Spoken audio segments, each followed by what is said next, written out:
name's Claire, and I'm going to be talking about Illuminae by Amie Kaufman and Jay Kristoff. Ta-da! I know I'm a little late to the party, but that is because it deals with some of my worst fear scenarios. So it was difficult to read at parts, and I had to take a lot of breaks, but I think that it was well worth the payoff. Where the book ends off is beautiful and devastating and has a clear arc. If it ended with her just going off in the escape pod, if it just cut off there, I would have been completely fine.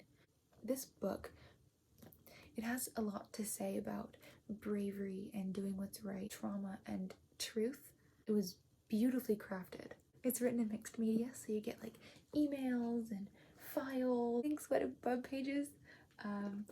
Although you do get perspective from the evil AI, and I'm terrified of evil AIs, so that was very uncomfy for me. Good to go out of my comfort zone and read things that are objectively terrifying. That being said, I think that what they actually did with the AI was so cool. It was really difficult to read. The first little chunk with Aiden was literally my worst nightmare, with it thinking it was merciful and doing what's right and just literally murdering thousands in the name of the good. I'm sorry, what? That's not it. I don't know how they did it, but they made me feel for Aiden. By the end of the book, I was excited when I heard that Aiden couldn't die. I think it's because of the respect that Aiden grew or gained towards Katie, that Aiden saw itself in Katie. Aiden saw itself as scraping by and doing what's best, and even at the last moment grasping at straws to make things the best possible scenario, and that's exactly what Katie was doing.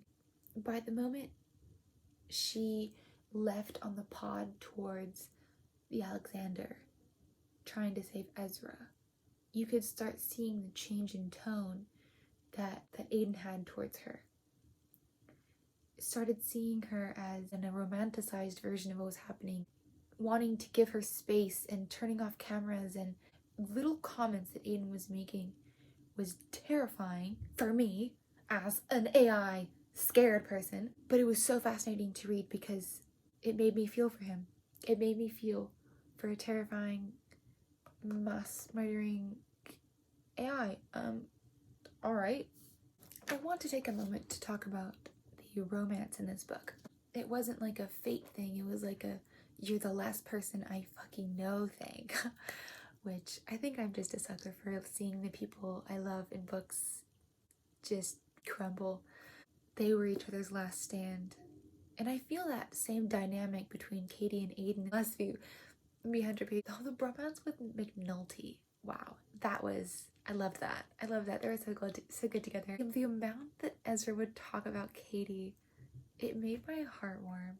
That was so sweet. I think the romance between Katie and Ezra has to be one of my all-time favorites.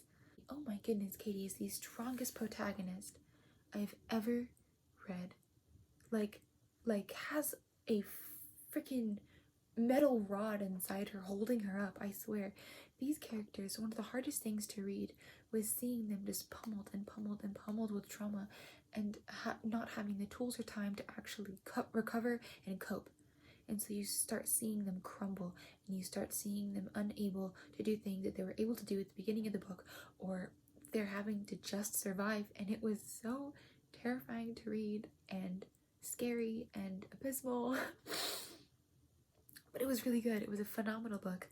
And seeing Katie saving those 700 people, that last scene with Winifred McCall, and she was like, oh, like, what about you? We need to like leave, like, where are you? Come with us. And she's like, nope, this is my bargain with the AI to save you guys. And McCall just got it and was like, well, tell your story. I couldn't do that, and I know I couldn't. If I was in Katie's shoes, I would have crumbled. I would have gotten into the Alexander and been just so overwhelmed while the lights were flickering, it was only emergency lights going on. You have all these people screaming. Just, oh, I'm sorry, the sensory overload of that would have just it would have been it for me.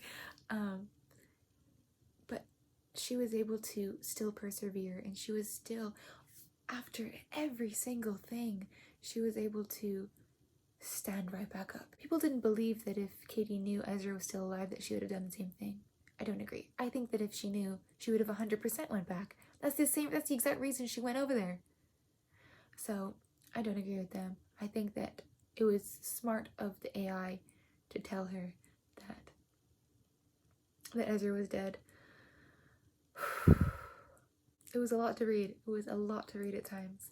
I think the dynamic between Katie and Aiden, especially at the last few pages, was so unique because Katie was needing that backbone and Aiden could provide that, and Aiden needed that emotion, needed that dynamic between life, and Aiden's understanding of what humanity was and what it meant was so scary.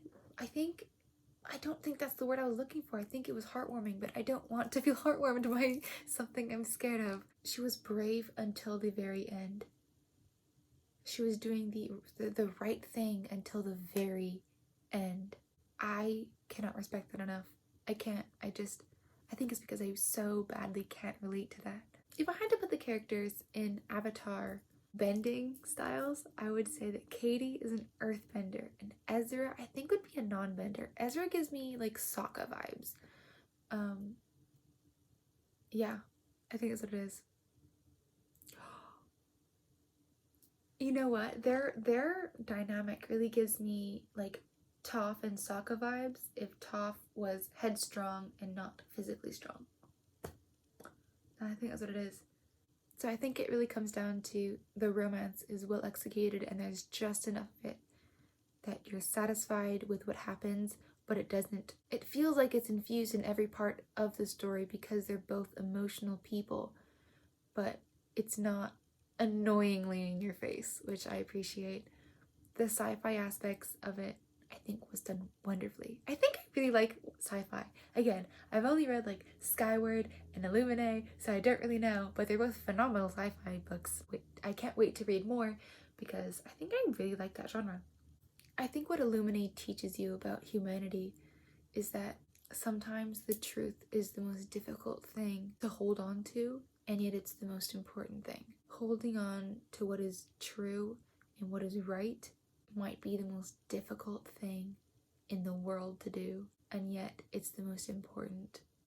I think it has a lot to say about our modern climate.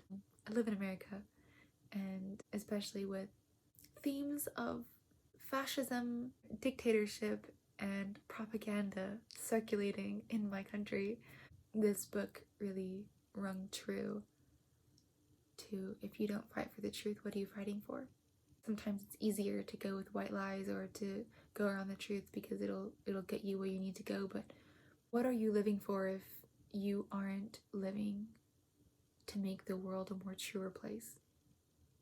And I think that if you don't fight until your last breath to uncover the evils of whatever society you're in, no matter if there's a worse evil, then what are you doing?